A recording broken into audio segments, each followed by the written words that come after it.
Hello, welcome to NatChat again. I'm back. It's Barney. Now today we've got a very interesting episode. We're taking a bit of a departure from the performers and the musicians and the rest of it. We today have John Beecroft in here. John has worked extensively in the corporate world, of which he will briefly explain, but he is going to, well, he's going to make sense of a complex financial world that is changing around us as we speak. And John is someone who has actually sort of stepped away and formed a business in light of this. And I welcome you today. John.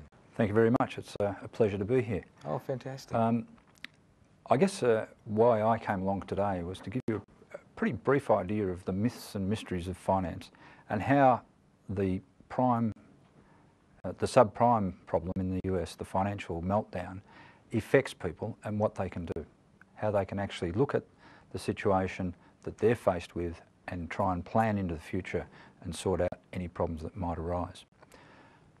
As you said, I began my life as an accountant. I worked with some of the major corporates, ICI, Orica, ExxonMobil, and spent time both as a finance manager, finance director, and in various roles. The final role was with Qenos, Yes. which is a joint venture company with ExxonMobil and Orica.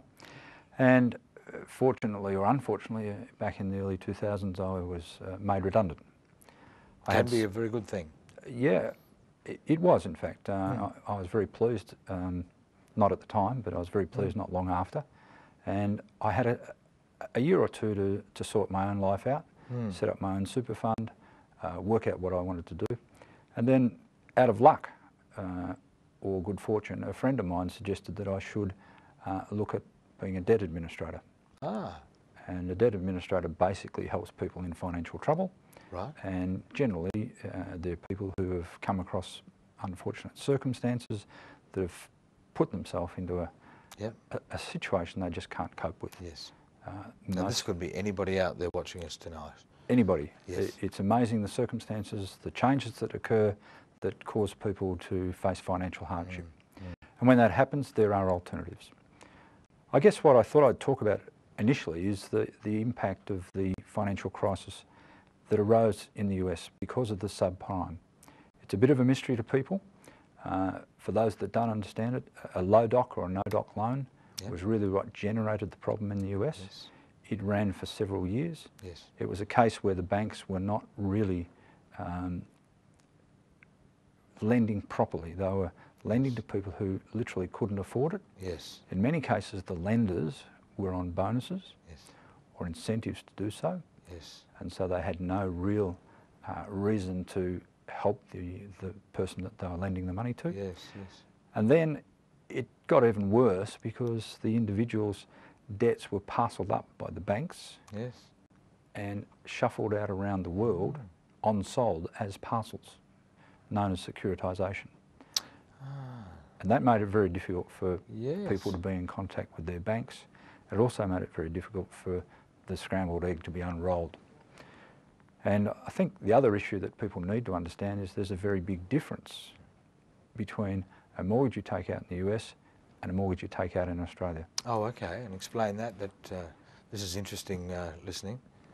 In the US, if you take out a mortgage and you find that you can't make the payments and the property value drops below the value of your mortgage, so let's say your house is worth $100,000 and your mortgage is $120,000, you lose your job and you can't make the payments, you've got the option of handing the keys back to the bank and you have no further liability.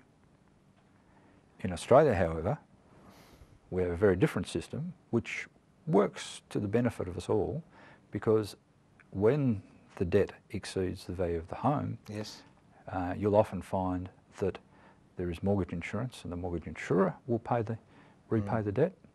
However, the individual is liable for the shortfall, and that's a very big difference. Yes, you can't walk away from a mortgage and just wash your hands of it. It would seem unusual in the United States that is something that you could do, but obviously that it's something about the liability of the banks in a competitive market. I guess it's just the way it is. It's just the way it is. And they have a term for it. It's called jingle mail. It's when the bank gets your keys in an envelope. Ah, right. And this has been a severe problem. of which many people saw. They saw it coming, but it had built to a proportion, and it seemed like a little dark ripple going on, but in fact what it really unleashed, the can of worms. Yeah, the big issue about the subprime is that it started in the US. Yeah. There are elements of it also in the UK, yeah. where people were borrowing and the banks didn't have good lending practices. They didn't actually check out that the customers could afford the loans. Yes. That then flowed on to the people losing their houses. Yes. It has gradually sort of wound its way around the world to the point where when you lose your house, you lose wealth. Yes. You become a bit more reluctant to spend. Yes.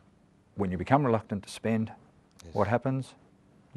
You find that businesses then start losing business, and then they start looking at what options have they got, and that's where it affects individuals.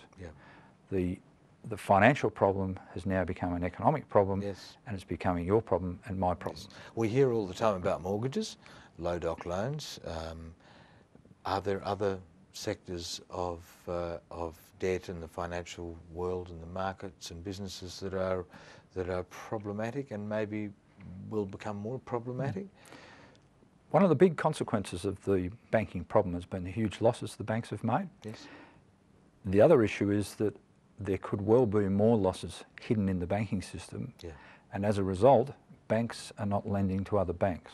Ah, right. With banks not lending to other banks, and a lot of Australia's money is funded from offshore, they're reluctant to lend to Australia. Yes. And you will have seen in recent times GMAC, which is the General Motors funding company, and GE Auto pulled out of the Australian market. Yes. Now, when funds evaporate, businesses that are looking to develop a project in the mining industry or a new product, or build a new factory, or even refinance existing loans, find it very, very difficult.